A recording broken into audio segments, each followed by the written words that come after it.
week-end. Le show du matin, week-end. Parce que même la fin de semaine, vous devez savoir ce qui se passe. Radio X.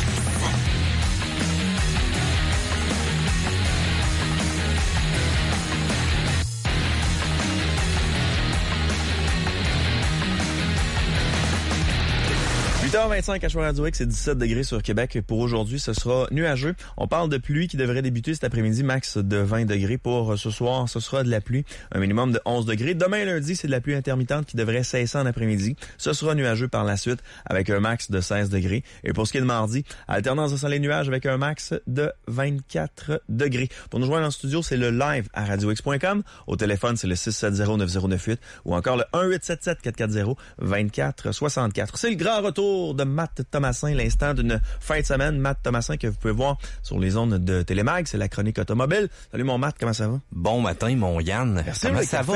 Café Tim Hortons. Ben oui, ça fait plaisir. J'ai été obligé d'aller faire la file tantôt. Là. Premièrement, il y a beaucoup d'anglophones en ville et on dirait que parfois nos filles du Tim Hortons ont de la misère à comprendre. Yes, I'll take 4 bagels with bacon. T'sais. Mais bon.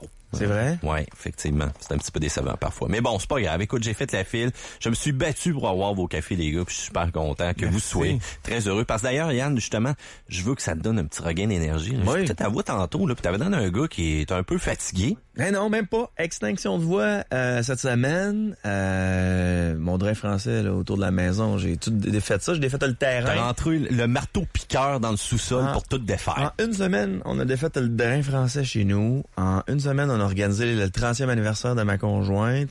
J'ai remplacé Monsieur Gas. J'avais le show du matin, ce qui fait en sorte qu'aujourd'hui, je suis là, je suis en forme. D'ailleurs, avec Buzu, cette semaine, là, je t'ai entendu raconter que t'as tourné le dos au traitement prescrit pour les extinctions de voix. Ouais. En fait, j'étais allé voir la délicieuse pharmacienne à Sainte-Marie et je lui ai demandé des conseils pour savoir, c'est parce que là, j'ai plus de voix puis il faudrait que j'aille une voix à soir, genre. Elle parlait d'inception ou d'insertion? D'insertion. Ah, je vois. Puis, elle me montrait une petite boîte carrée, je te dirais. Néolaryngobis. Oui. Moi, je connaissais pas vraiment ça, Néolaryngobis. On m'en avait déjà parlé, mais je me souvenais plus du nom de la compagnie ou du nom du produit. Puis là, elle me parlait de ça, puis elle me disait, là, tu prends ça, puis elle m'a même dit qu'il fallait que je me l'insère. Elle t'a montré la technique, dans le fond. C'est à ce moment-là où j'ai lu juste en bas, c'est écrit « suppositoire ». Et t'as supposé que ça te tentait pas. À ce moment-là où tout ce qu'elle me disait, ça a comme disparu. Elle continuait de parler, mais je l'écoutais plus. Il y a comme eu un nuage, du brouillard, quelque chose. Puis là, à la fin, quand elle a arrêté de bouger la bouche, j'ai dit un gros merci, vous êtes super gentil.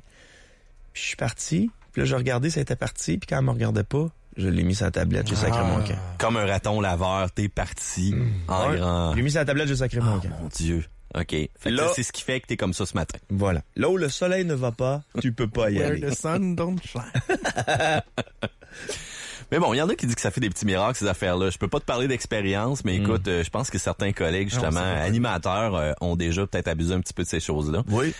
Et ça a l'air que ça ramène un gars vraiment avec une voix magnifique. Oui, abuser de ces choses-là. D'ailleurs, comment est-ce que tu peux abuser de ça? Tu t'en as 3 camps? Ouais. D'ailleurs, si vous vous demandez pourquoi Guy Mancé a une voix si grave, c'est qu'il l'utilise chaque fin de semaine.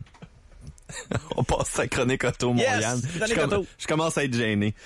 Eh ben écoute, je savais pas trop quoi t'amener. C'est quand même un beau week-end à Montréal. Puis quoi de mieux que de parler un petit peu d'un sondage qui va nous dire qu'est-ce qui irrite le plus les Canadiens sur la route. Tantôt, j'entendais les gars justement qui contaient quelques histoires. Joe qui chiale après les personnes âgées qui sont sur l'île d'Orléans puis qui conduisent. Pas juste les personnes âgées.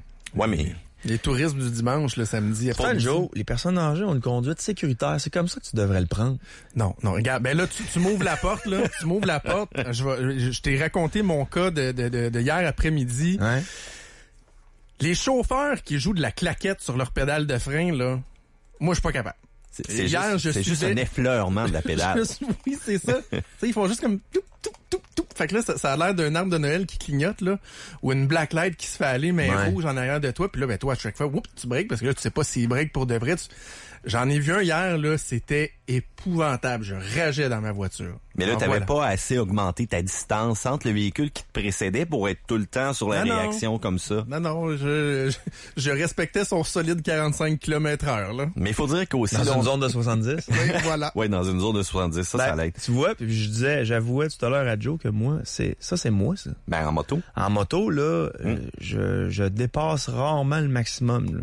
C'est tout le temps, des fois, 10 km puis 20 km en dessous.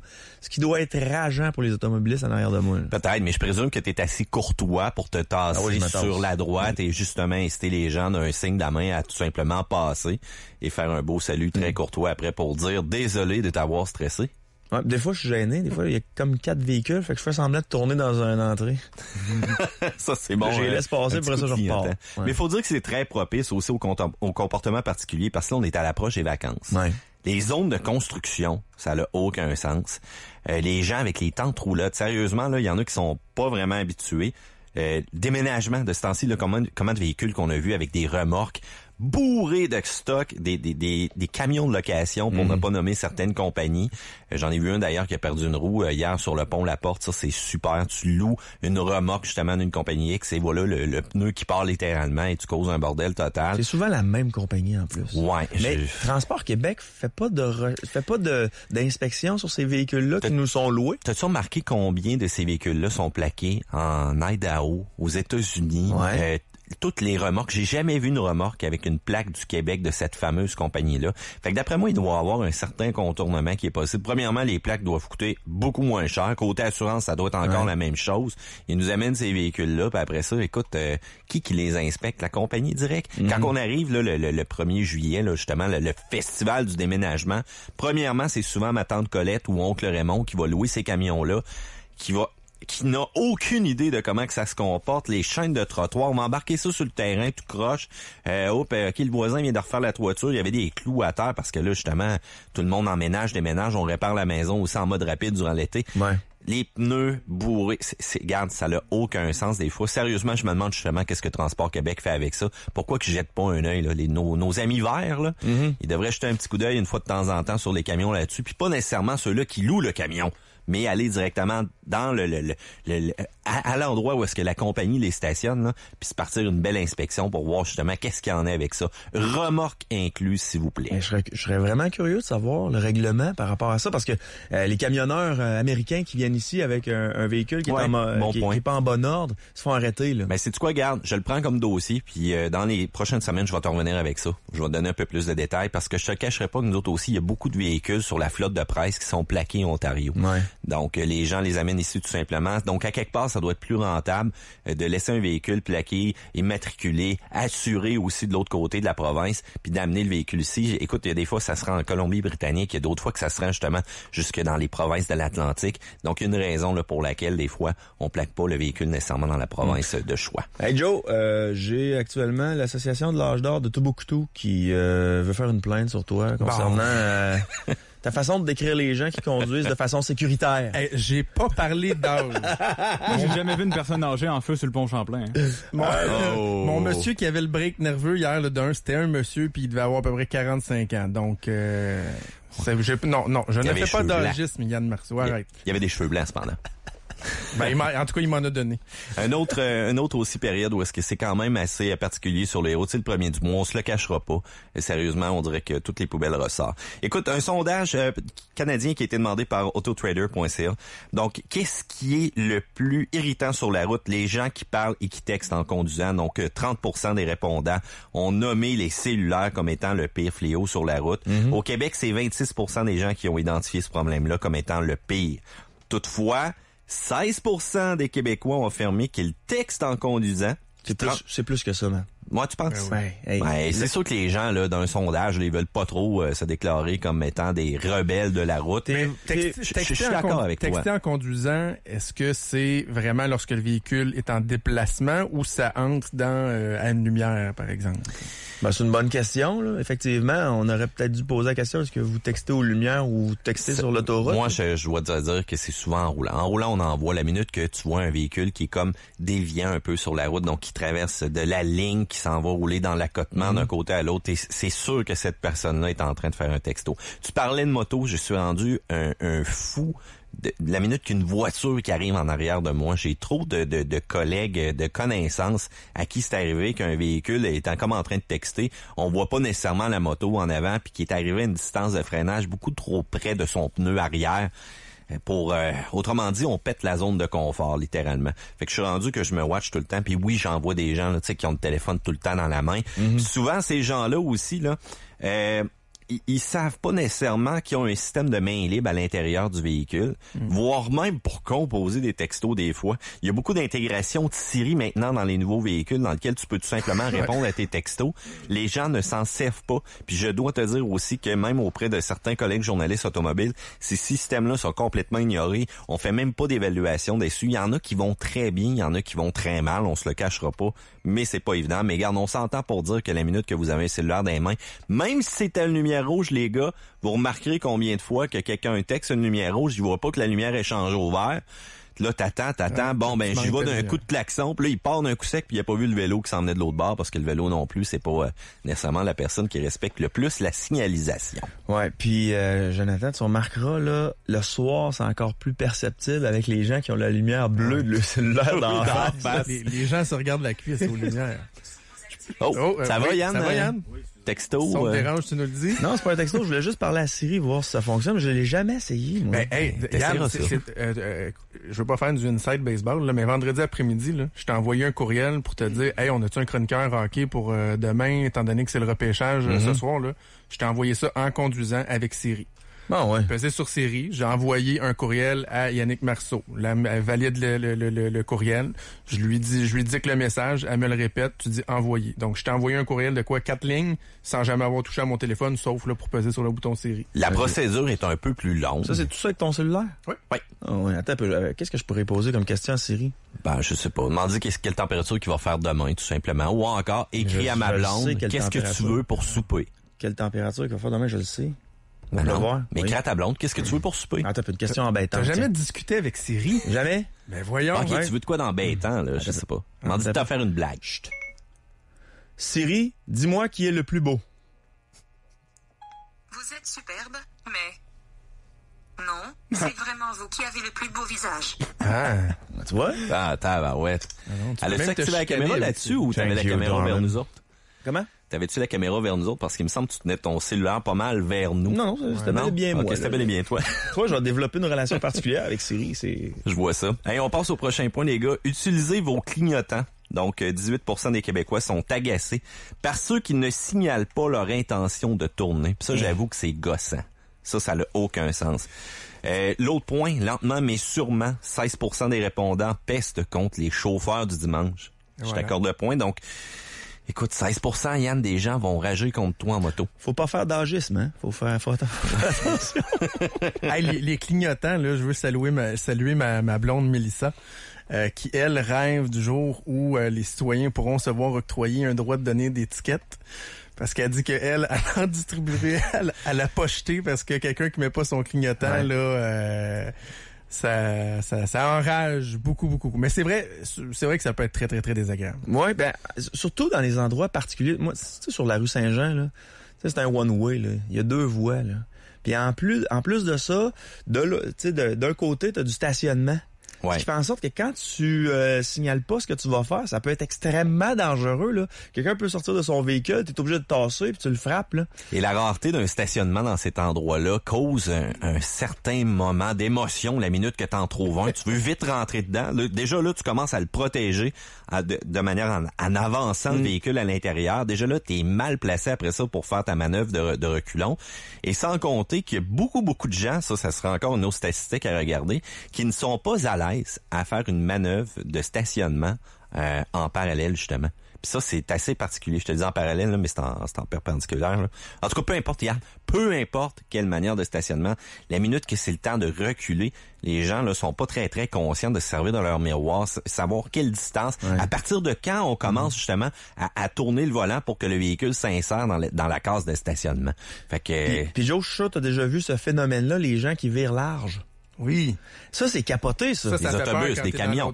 Non, mais des voitures qui font ça. Non, je sais, mais ils se prennent pour des chauffeurs. Ils ont des voitures, puis en plus de ça, eux autres, ils ont pas de clignotant. Ça existe pas, mais ils virent large en maudit, ce qui fait en sorte que, OK, bon, t'as deux voies. OK, t'as la voie de gauche, voie de droite. Eux autres sont sur la voie de gauche, puis là, ils se tassent un peu sur la voie de droite pour tourner à gauche. Ben, il arrive beaucoup de collisions dans ce temps-là parce que les gens signalent pas leur intention. Ça arrive souvent avec les chauffeurs de camions. Oui, c'est l'habitude. C'est non intentionnel, là, mais ils sont obligés de virer large. C'est quand ils sont dans un endroit assez restreint, là. Eux autres, ils se mettent... Supposons qu'il faut qu'ils amorcent un virage à droite. Ils se mettent un peu sur la voie de gauche. Fait que là, t'as l'impression qu'ils changent de voie. Fait que toi, tu te tasses un peu pour prendre la voie de droite. Tu veux te faufiler, là. Puis arriver à peu près à sa hauteur, tu sais. Mais lui, c'est pas ça, là. Lui, il veut virer, là. Ah ouais. Puis après ça, ça coupe. Toi, t'es sébré, littéralement. Tu te fais encore surprendre. Puis ça, c'est pas l'idéal. Ouais, Mathieu, je peux-tu essayer de deviner le prochain? Ben oui, mais écoute, je vais terminer une petite statistique. Donc, on parlait justement de ceux-là qui étaient contre les chauffeurs du dimanche. Faut dire que 19% sont dérangés par les conducteurs lents, tandis que seulement 7% sont dérangés par ceux-là qui roulent trop vite. Donc, une statistique intéressante. Vas-y avec le prochain. Le prochain, est-ce que ça pourrait être les gens qui se tassent pas dans la voie de gauche? Qui sont dans la voie de gauche puis qui se tassent pas dans la voie de droite? Tu sais quoi, j'ai pas cette donne-là. Non? Non. Le prochain, c'était vraiment... Ça score dans mon... Moi, ça score dans ton score, puis garde le mien aussi. Mais le prochain, c'était garder vos distances. Donc, c'est 16% des Québécois et 20% des Canadiens qui détestent les conducteurs, qui leur mettent de la pression en les suivant de près. Donc, vraiment de trop proche. Un fameux tailgate, comme on appelle. Puis ça, effectivement, c'est la cause de plusieurs accidents. Là, il y a une autre affaire qui commence, là. Les fameux virages à droite, là.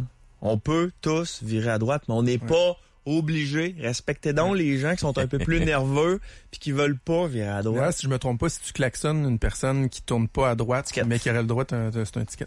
Ticket automatique. Ben écoutez, la recommandation qu'on peut faire, c'est soyez courtois.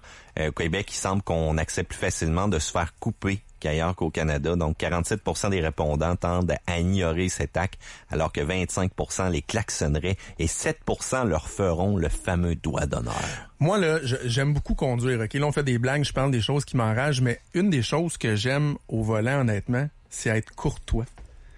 J'aime ça, arriver à un 4-stop, puis que t'es pas sûr, puis regarder la personne, puis faire un beau petit geste de la main, puis dire « Vas-y ». La personne t'envoie la petite main, t'as une petite communication. Des gens qui attendent pour traverser la rue. Ben, tu vas attendre 5 secondes de plus, mais tu le laisses passer. J'ai une question. Être courtois, il me semble que c'est pas compliqué. Ouais, ce que tu viens de mentionner là, je vais vous la poser à vous trois. On va commencer par Alex. Alex, la courtoisie, là, sur la route, est-ce que c'est une affaire de gars ou de filles? Le fait d'être courtois? Ouais. Honnêtement, je pense pas vraiment que ce soit une affaire. Ça, c'est une question piège. C'est une excellente question. Moi, vas-y, Alex. Mais non, pour moi, je pense même pas que ça ait de lien, là, avec le sexe. Moi, souvent, c'est plus des filles qui me laissent passer que des gars. Moi, je pense qu'ils ont pitié de ton char, là. Mais, je veux dire, en général, là. En général, les filles seraient plus courtoises. Plus courtoises. OK. Toi, tu me donnes la chance de répondre déjà. Moi, je te le dis tout de suite, les filles sont tellement rendues agressives. Exactement. Ça n'a aucun sens. Ouais. La minute qu'on se fait pousser dans le derrière, je regarde, c'est une fille. La minute que j'envoie une partir d'un stop, ça dérape, c'est une fille. Avant, c'était pas le cas. Non. Mais depuis, je te dirais peut-être environ 4-5 ans, il t'a eu un de ces changements de mentalité du côté des filles, là. Puis c'est tassez-vous, c'est ma place. Sur Capital, là, présentement, là, tu sais, le matin, là, où la zone se rétrécit, là. Ouais. Ceux-là qui me laissent jamais passer. Puis pourtant, là, je suis pas dans une situation où est-ce que, tu sais, j'ai attendu à la dernière minute ou autre. Les filles, regarde, tasse-toi de là, c'est moi qui passe et je me peigne en même temps. Joe, je suis totalement 100% d'accord avec Mathieu. Ouais. Je m'excuse, mais les femmes sont beaucoup moins courtoises au volant et sont franchement agressives. Ils sont agressives et compétitives, hein? Ils veulent pas céder 1 pouce sur la route, c'est incroyable. Puis si t'as le malheur de causer une sortie de la demoiselle en avant parce que t'étais dans le trafic, je sais pas trop quoi, tu l'as poussé, puis là, à un moment donné, le trafic bouge plus, puis elle veut venir te dire sa pensée, là. Watch-toi, mon gars, lève la vitre, barre les portes parce que t'es faite. Dans un 4-stop, tu dis que t'aimes ça, donner la place, là. Quand tu donnes la place à un gars, normalement, il va te dire salut, il va te faire un signe de la main. Ouais. Quand tu le fais à une fille, là, très rarement, elle va te dire un merci avec un salut de la main. C'est capoté. Ouais. À la limite, elle va t'envoyer promener. Ils sont plus aussi, comment je te dirais, on dirait que c'est eux autres qui vont faire de la rage au volant intense plus tard. Oh, je sais pas. Non, tu penses pas? Je pense plus que on est des gorilles dans l'âme. Là, ouais, peut-être. C'est mort l'alpha. Non, mais au niveau verbal... Quand ils sont dans leur habitacle, là, oui, effectivement. Leur habitacle. Hey, Mathieu, on a une question sur le live de l'auditeur, puis honnêtement, c'est une question que je me suis souvent posée. Sur les lumières, quand tu as une lumière rouge, puis que tu tournes à droite, que tu peux tourner à droite, quand tu as une lumière de piéton qui flash, mais qu'il n'y a pas de piéton, est-ce que tu as le droit de tourner à droite? Moi, je me gâte. OK, théoriquement, on n'est pas supposé se gâter, mais moi, je me gâte. Écoute... un policier, c'est un policier, c'est un chef de police qui m'a déjà dit, quand tu as le droit de tourner à droite et tu as un signal piétonnier et qu'il y a un piéton qui est dessus, tu te dois absolument d'attendre que le piéton ait le pied sur le trottoir pour virer à droite. Mais quand il n'y a pas de piéton... Quand il n'y a pas de piéton, tu peux y aller. Okay. On peut y aller, bon. Voilà. Et voilà, regarde. Mais regarde, on vient justement à un autre point aussi, un autre pourcentage. À quelle fréquence les gens ignorent la signalisation? Donc, quotidiennement ou encore fréquemment, on parle d'environ 15% des gens. Puis quand on parle de la signalisation, c'est un bon exemple justement que tu as amené tantôt. Un passage piétonnier avec une interdiction de tourner à droite avec des heures très précises. Là, on le sait, là, du côté de Québec, on est très fort là-dessus. Les gens ignorent. On peut parler des feux rouges simplement. Beaucoup d'animateurs qui travaillent à 4 heures le matin et lorsqu'ils voient un feu rouge, ils ne voient personne tout simplement à gauche ou à droite. Tu dis Québec et Montréal, là, puis Joe est là pour en témoigner. Là. Juste le stationnement à Montréal, là. Des fois, c'est un bord de rue le lundi puis le jeudi. Après ça, l'autre bord, c'est le mardi puis le dimanche. Puis entre telle ou telle heure, tu peux pas te stationner. C'est hallucinant, faut que tu prennes une photo de la pancarte, sérieusement, là, pour être sûr que tu t'es pas manqué de la montrer à tes amis puis dire, écoute, tu penses que je suis correct? Sérieux, ça n'a vraiment aucun sens. 2 mètres plus loin, t'as une interdiction de stationnement du mois d'août jusqu'au mois de décembre. T'en sors plus? Non, tu t'en sors plus, puis ça crée des émotions. Puis, écoute, la dernière donne, les conducteurs du Nouveau-Brunswick sont ceux qui sont le plus en colère, alors que 61% des répondants de cette province ont admis avoir la rage au volant. Donc, faites attention si vous prévoyez vos vacances dans ce coin-là. Puis les Québécois, eux autres, peuvent se vanter d'être plus calmes, vu que 70% des Québécois interrogés ont dit ne jamais avoir vécu cette émotion-là. Donc, jamais de rage au volant. Hey, moi, je vais me gâter un petit dernier, là. Vas-y. Un 4-stop, là. Ouais. Ça fonctionne d'une façon assez simple. C'est que tu arrives au stop, tu étudies ce qui se passe et chacun y va à son tour. Et quand c'est à ton tour, tu y vas. Pas nécessairement. Non, mais il y a des gens qui arrivent à un 4-stop, là, puis moi, un des pires endroits à Québec, c'est celui sur Bouvier. Bouvier, ouais. Où est-ce qu'il y a le McDo, le Burger King, le Shell. C'est incroyable. Alors que dans le fond, c'est pas si compliqué que ça. T'arrives au stop, tu regardes, si t'es pas sûr, tu calcules qu'une voiture va passer aux 3 autres coins, puis après ça, c'est à toi. Mais ton problème va être réglé bientôt si on est en train de mettre une lumière, là. Ils vont. Ben non, tu me niaises. Non, je te niaise pas. Oui, ils sont installés. Sérieusement, j'espère que celle-là, tu sais, qui est pour sortir de l'autoroute durera pas longtemps, là, parce que ça va être encore une fois un beau ramassis de véhicules qui vont attendre. Je te donne le point, OK, pour le stop, mais il y a quelque chose que les gens oublient. Le stop, là, faut que tu y penses avant d'être arrivé à la ligne. Surtout celui-là, faut que tu regardes un peu qu'est-ce qui se passe autour de toi puis dire, OK, c'est beau, lui, il tourne à droite, il m'impactera pas dans ma traversée. OK, l'autre, lui, le camion a l'air à faire je sais pas trop quoi, puis tu vois que le char rouge, l'autre coin, lui, il veut passer coûte que coûte. Fait qu'un stop, ça se prévoit avant même d'être arrivé à la ligne. Faut que tu ailles regarder un peu la situation, prévoir tes priorités, mais prévoir en même temps. Écoute, si je pars en même temps que l'autobus à côté, ben, veux pas, on me donner une certaine protection, je vais être capable de dégager aussi la voie. Parce qu'il faut dire que c'est un stop avec des doubles voies là, dans ce coin-là. Là. Donc, c'est vraiment pas évident, effectivement. D'après moi, c'est un des pires coins à Québec pour avoir un accident aussi. Là. Mais tu me confirmes qu'ils vont mettre une lumière. Là. Je te confirme à 100%, mon Yann. Fait que non, on fait pas cette face-là. Peut-être que ça va aider. Pour une fois qu'ici, on aura peut-être une lumière qui va être bien configurée à Québec. Il aurait pu mettre un carrefour giratoire. C'est à la mode, les carrefours giratoires. Hey, ça a été le bordel. Sérieusement, le nombre de personnes aussi qui embarquent d'un carrefour giratoire puis qui savent pas justement que premièrement, le véhicule qui est déjà à l'intérieur a priorité. Et deuxièmement, qu'il y a comme parfois des doubles voies aussi à l'intérieur de ces carrefours-là. Il y en a qui savent aucunement comment que ça marche. Là, je te dirais qu'on se fait couper à maintes reprises dans ces carrefours. Une question. Vas-y, mon Yann. Bon, je paraîtrais pas mon meilleur, là. Mais carrefour giratoire, là, moi, j'aime ça mettre une roue, là, tu sais, comme sur le demi-trottoir, là. Je trouve que ça fait comme la F1. Oui. Ah oui. Elle faites-vous, vous autres aussi? Ça en vient dans ce temps-là. Le vibreur. Ouais, je pogne le vibreur, j'aime ça. Moi, je te dirais que c'est plus la courbe. Lorsque tu arrives justement sur du Fremont-Montmorency, tu es en direction vers Québec. Dans le fond, tu diriges vers Saint-Anne-de-Beaupré, mais il faut que tu prennes l'autoroute de la capitale. Tu sais, tu as un super détour là qui est d'une durée assez longue. Puis effectivement, il y a un petit rebord de trottoir aussi. Donc, une fois de temps en temps, tu essaies juste de monter sur le côté pour aller chercher un petit feeling. Là. T'as l'impression que le gars est en face de toi, tu viens comme de prendre une demi-place. Tu te sens comme un Alonso ou quelque chose du genre. Ouais. Fait que vous le faites, vous autres aussi? Non, moi ça, non. Par contre, moi j'aime les sorties d'autoroute. Exemple, quand t'es sur Capitale, vers Saint-Anne-de-Beaupré, puis tu prends Robert Bourassa.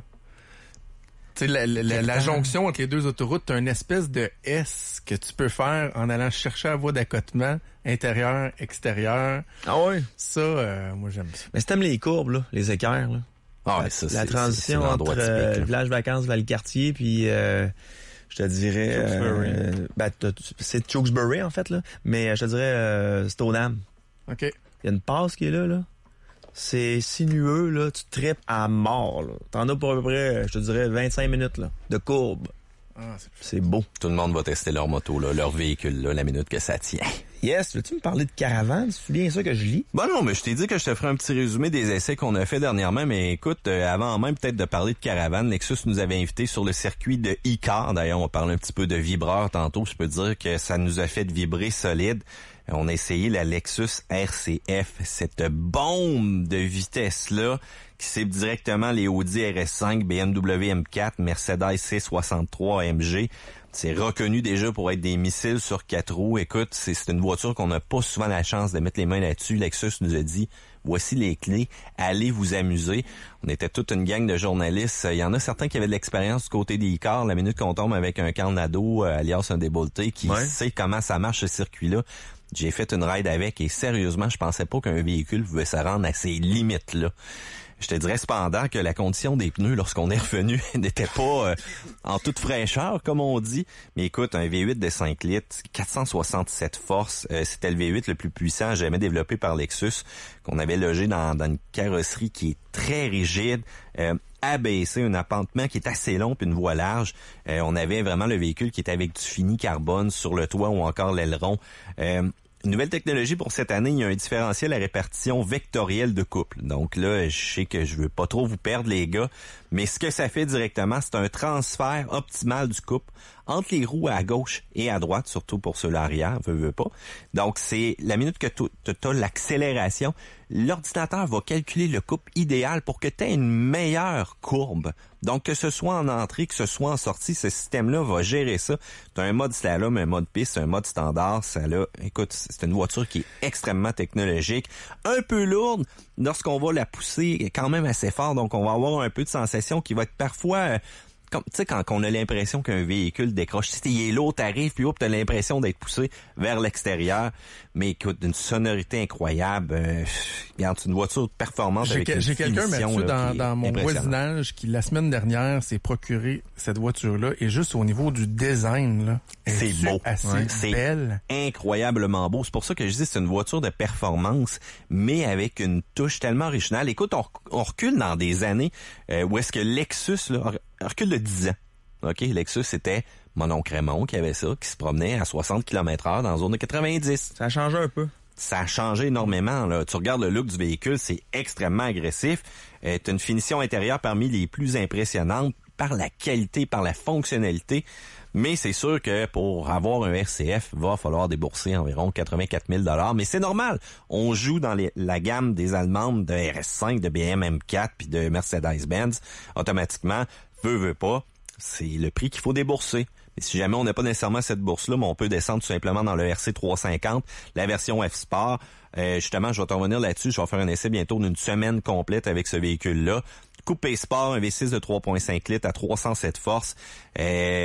Proposé avec des versions propulsion ou encore intégrale. Ça commence à être le fun l'hiver pour justement un véhicule que tu veux te servir tout le temps. La suspension adaptative, la minute que tu mets aussi le groupe F-Sport, on va retoucher au niveau du freinage. Tu vas être capable d'avoir du fun avec un Lexus. Puis ça, je m'attendais pas à dire ça. Dernièrement, écoute, Lexus, tant qu'à moi, c'était une marque qui était vanille, qui était confort. T'embarquais là-dedans, puis c'était sur un nuage que tu étais assis. T'sais, c'est sûr que tu pouvais garder ton char pendant 15 ans de temps, parce que c'est une des marques les plus fiables là, présentement sur le marché. Là. Fait que oui, je te dirais qu'il y a quelque chose à faire. On a essayé aussi la ISF Sport, on a essayé la GS 350 F Sport. C'était extrêmement trippant. Matt, on fait une courte pause, on revient? Ouais, pas trop. Le show du matin. Week-end. Radio X. Le show du matin. Week-end. Radio X.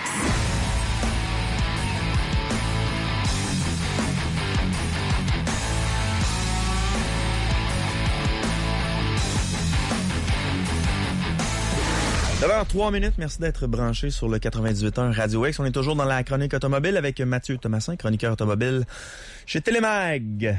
Yes. On parle de quoi, là? On continue avec les essais. Écoute, on en a fait tellement dernièrement. GMC Canyon, la camionnette, donc on attendait tous. Faut dire aussi que le segment était tellement ignoré. Écoute, le Tacoma, ça fait 10 ans qu'il était présent puis qu'il a pas changé. Une chance, il va changer là, dans les quelques mois qui s'en viennent. Le Tacoma était pas laid, là. Non, c'est pas un véhicule laid et ça jouissait encore une fois, d'une fiabilité légendaire. C'est sûr qu'on n'avait pas nécessairement la puissance que le GMC Canyon a présentement. Capacité de remorquage, on n'était pas trop loin. Il faut dire aussi que l'autre qui était disponible, c'était uniquement le Frontier, donc du côté de Nissan. Fait que c'est un créneau là qui avait pas changé, mais on va s'en venir avec des trucs un peu plus agressifs aussi de ce côté-là. Mais GMC Canyon, ce qu'il faut faire attention cependant, ça vient rapidement le prix d'un gros camion avec les options. Une petite boîte de 5 pieds 2 en version cabine allongée. On aimerait savoir un petit peu plus grand pour mettre nos VTT, s'il vous plaît, avec le panneau fermé. Et les bavettes en avant qui vont se faire accrocher la minute qu'on tombe en mode hors route. Mais il faut dire que c'est un camion qui est compact, maniable, technologique. C'est un bon vent de fraîcheur là, dans un créneau qui était presque oublié. Le différentiel auto-bloquant, ça c'est, en tout cas les gars d'hors route vont me comprendre un petit peu là-dessus, fait un travail extrêmement efficace, même en 2 roues motrices. Vous allez vous sortir des bourbiers dans le temps de le dire. C'est très populaire. La production fournit pas présentement à la demande. Attention cependant, comme je vous dis, au prix là qui monte assez rapidement. Je t'avais parlé aussi d'une caravane tantôt. Ben pourquoi pas en parler? Minivan. Juste le terme, ça donne des boutons, un coup de vieux, des cheveux gris, une bedaine. Écoute, mais tant qu'il y a une gaine en cuir autour du volant. Un volant gainé en cuir. Volant gainé en cuir. Film. C'est encore écoutable, ce film-là. Hein? Même s'il y a quelques passes un peu bizarres, c'est très écoutable. Mais je suis d'accord avec toi, la minute qu'on dit ce nom-là, c'est une dépression. Les petits points un peu négatifs que j'avais trouvés avec la nouvelle Sedona, faut dire, bon, premièrement, qu'elle a été complètement revue. Les bancs de la grosse version ne se replient pas complètement, donc dans les versions plus abordables, on est capable de replier les bancs vers l'avant et d'avoir énormément de cargo. Cependant, la minute qu'on va choisir la version la plus de luxe, oublie ça. C'est un peu lourd aussi côté des bancs. Pensons aux petites mères, là, justement, là, qui veulent faire de la place pour leurs enfants. Mais l'équipement, la qualité, même la performance du moteur, je pensais jamais dire ça d'une minivan. Écoute, t'appuies sur le champignon et ça l'accélère. C'est assez surprenant. Faut faire attention cependant à la consommation. Est-ce que du fun en minivan, c'est possible? Je pense que Kia réussi à nous prouver que oui, mais on s'entend, ça sera pas de fun extrême, là, parce que la minute qu'on tombe dans une minivan, bon, on sait qu'est-ce qui arrive. J'adore aussi les sièges qui étaient Lazy Boy en arrière, c'était vraiment top, là, vraiment avec un repose-pied. Nous autres, on en a une là avec l'équipe de production qu'on se déplace, une fameuse caravane, et si j'aurais ça en arrière, oublie ça, je dirais aux gars, amenez-moi mon verre de glace, je mettrais ça là. Alors champagne, les gars, conduisez, moi, je m'assis dans le Lazy Boy. Ça serait vraiment ça à coche. Écoute, beaucoup d'équipements côté qualité-prix. C'est un terme qui va souvent revenir avec les Coréennes. Écoute, encore une fois, les Coréennes, la Hyundai Elantra GT, on a mis la main là-dessus. Seul point négatif, c'est que ça consomme un petit peu, mais la finition extérieure, intérieure, bien construite. Les hatchbacks, c'est tellement populaire aussi du côté du Québec présentement. C'est amusant à conduire. Quand tu dis que ça consomme, là, ça ressemble à quoi à peu près? Ben, une compacte, là, moi qui touche aux 9 litres au 100, j'ai un peu de misère avec ça. Oui. OK? Puis, bon, je dis 9, je vais y aller vraiment sur mon calcul que j'ai fait, c'est du 8.8, mais j'ai été je sais pas pourquoi cette semaine-là, j'étais raisonnable. Donc, je me promenais un peu comme en Yannick Marceau en moto. Peut-être pas tant que ça, finalement. Mais je sais pas pourquoi il y a des semaines que des fois, tu veux juste prendre ça cool puis rouler normal. Tandis que là, avec le Chrysler 300 émis cette semaine, je te le dis tout de suite, je suis pas très tranquille. T'sais, si la limite est 70, je vais faire mon accélération de 0 à 70. Probablement la pédale un petit peu plus qu'au plancher, mais qu'est-ce que tu veux? C'est le fun quand tu as de la puissance dans un véhicule. Pour terminer avec la Hyundai Elantra GT, écoute, c'est une direction ajustable au 103 modes. On a ajusté le style pour cette année, on a retouché à l'avant, les phares OLED. Attention au prix cependant, on passe de 18 000 $ environ pour la version de base. Puis si on rajoute des options, on monte à 27 000. Je commence à trouver ça un petit peu cher là, pour une voiture là, de ce gabarit-là. Beaucoup de technologie, mais une bonne garantie aussi là-dessus. Yann, regarde, on peut rentrer dans les véhicules de luxe. J'ai essayé aussi dernièrement le Mercedes-Benz GLA 250. Oh. J'adore ce véhicule-là, une traction intégrale qui est très efficace. C'est petit cependant, mais ça s'en vient à la mode. Les SUV là qui sont vraiment compacts, qui sont urbains. Sérieusement, j'ai eu du fun avec ce véhicule-là. Bon coup du côté de Mercedes. Je regarde dans les autres essais aussi que j'ai fait rapidement, le Tao LTZ. Ouais. Ça, c'est un autre camion. Beau véhicule. Ça, c'est un camion. Faut dire que l'espace cargo est un petit peu limité par un plancher qui est très haut à l'arrière. Finition aussi du pare-choc à l'arrière avec la tâche remorque laisse un peu à désirer. La troisième banquette, ben écoute, tu es enfant seulement. Un look classique, j'emploie des termes anglophones, beefy, autrement dit, qui est massif, qui look. Performance, capacité de remorquage. Sérieusement, du côté de Chevrolet, présentement, ils l'ont. Avec leur motorisation, une économie d'essence qui est très raisonnable pour le gabarit de véhicule. Faire attention, encore une fois, le prix monte vite. Tu vas passer de 55 000 $ puis tu vas pouvoir payer le véhicule quasiment 80 000 avec les options. Ça monte, complètement redessiné pour 2015. C'est un excellent véhicule que j'aime personnellement, mais rendu à ce prix-là, il faut peut-être considérer aussi le Suburban qui va nous offrir un petit peu plus de place dans la troisième banquette. Qui a besoin de ces véhicules-là, Mathieu? Quelqu'un qui veut déplacer sa famille, attacher le bateau et avoir une capacité de remorquage qui est assez impressionnante. C'est un créneau qui est vraiment particulier. Du côté canadien, on n'en voit pas énormément, mais je dois te dire que en sol américain, là, il y a que ça. Si t'as pas un Tahoe, un Suburban ou un Cadillac Escalade, des pimps qui ont ça aussi. Escalade. Ça, c'est escalade. C'est ça, une escalade. Et du wrap et des 22 pouces chromés, s'il vous plaît. Pas de spinner. OK? Ça la mode est passée, là. Je te pose une question de même, des 22 pouces, là, oui. Pour l'hiver, c'est-tu bien cher, ça? Non, ben, automatiquement, ce qu'on fait, on va pas acheter des pneus 22 pouces d'hiver. On va changer littéralement les jantes et on va changer les pneus aussi. Donc, on va aller vraiment dans plus petit. On va pouvoir descendre en 18 pouces. OK. Mais là, c'est sûr que ton truck est pas mal moins viril. C'est selon la définition de la virilité. Amis du ghetto. Parce qu'il y a des gens qui achètent ça uniquement pour la virilité. Mais, écoute, Yann, dernier essai, le 300, c'est celui-là que je roulais cette semaine présentement. Motorisation émis. Écoute, l'extérieur, encore une fois, massif, calandre omniprésente. L'utilisation du LED dans les phares en avant qui font comme un C un peu du côté Chrysler, c'est super beau, bien. On dit. Roues de 20 pouces. On aime ça, les roues surdimensionnées. Yes. Donc, en aluminium coulé, hyper noir, c'est une couleur qui est très tendance. L'intérieur, l'habitacle est spacieux, l'écran qui est configurable. Ça, c'est un truc que j'aime bien.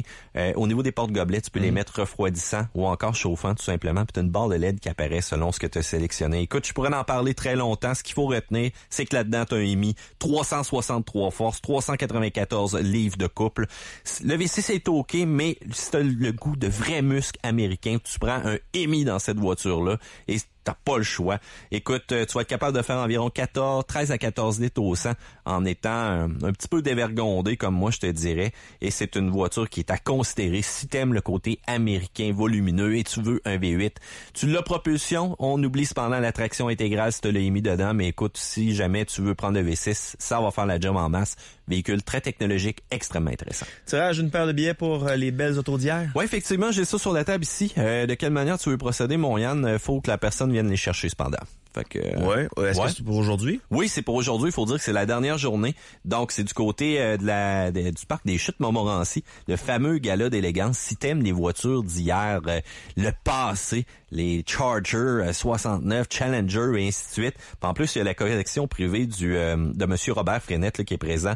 Donc, c'est ouvert aujourd'hui de 9h à 16h. J'ai 2 billets pour vous, littéralement. Okay, donc, ça prend quelqu'un qui est disponible pour venir chercher les billets à 10h précisément ce matin. Donc, je vous donne 40 minutes pour venir 48 minutes pour venir les chercher. Super belle exposition, Yann. Écoute, il y a de l'histoire dans cette exposition-là. Si vous êtes un fanatique de voitures, manquez pas ça. Courtoisie de Télémag. On est au 1133 Grande Allée Ouest à Québec. 670-9098 1877-440-2464. Je vous rappelle, tirage d'une paire de billets pour les belles autos d'hier sur le boulevard des Chutes, c'est ça? Oui, en plein ça, c'était le parc des Chutes Montmorency, là, directement sur le site là, du manoir. C'est super beau. Supposons qu'on veut te rejoindre, Mathieu? Ben écoute, mthomasin@hotmail.com, sur Facebook, Mathieu Thomasin. Puis en plus, je m'en viens avec une nouvelle chaîne YouTube pour vous. Écoute, on travaille fort là-dessus. Émission de TV aussi qui s'en vient pour cet automne. Je te dévoilerai pas plus de punch. Je vais garder ça pour la prochaine fois, mon Yann. Donc, n'hésitez pas, achetez-moi comme ami. Posez-moi les questions. Puis toutes les questions du live me sont aussi transférées. Merci, Mathieu Thomasin. Merci à toi, Yann. Merci. Le show du matin. Week-end. Radio.